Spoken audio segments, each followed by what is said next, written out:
Evening, I'm Dan Wolf. Thank you for joining us. As we come on the air, by far the most dangerous wildfire is burning along Highway 61 on the north side of Two Harbors, where buildings are threatened and the highway is closed. Now, the Highway 61 closure stretches from County Highway 2 on the east side of Two Harbors almost all the way to the Silver Cliff Tunnel. That's the area where Betty's Pies is located, and they are closed and evacuated due to the fire. Just to give you an idea of the approximate location of the flames.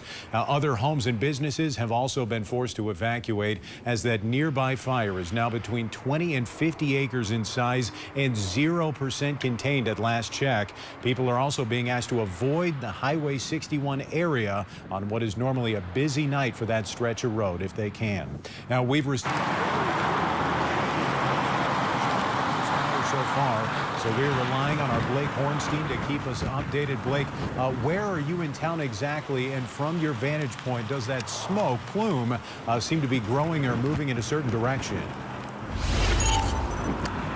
Yeah, Dan, I'm right outside the Two Harbors Fire Department, like we've been for the last couple of hours, right on the intersection of Highway 2 and 26. As I mentioned before, the smoke, while it may be taken care of in pieces, it will just continue to plume and grow because it's spreading. The wind's been very violent, very consistent over the last several hours. So we'll show you the smoke right now.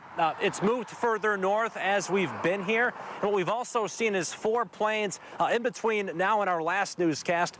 Those planes had to go and refuel, rejet, so they could come back out, and they're just continuing to circle around the scene and try to put out as much as they possibly can. But to answer your question, Dan, no, the smoke, the flames, still an active situation. We have a plane flying above us right now. Jordan, our photographer, will show you it as we speak. But again, this is just the continual process.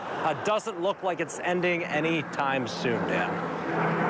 Okay, those planes likely gathering some water from nearby lakes and then bringing it to that fire scene. As soon as we get any updated information there along Highway 61 and Two Harbors, we'll get back out to you. Blake Hornstein reporting live from up there. Thank you, Blake.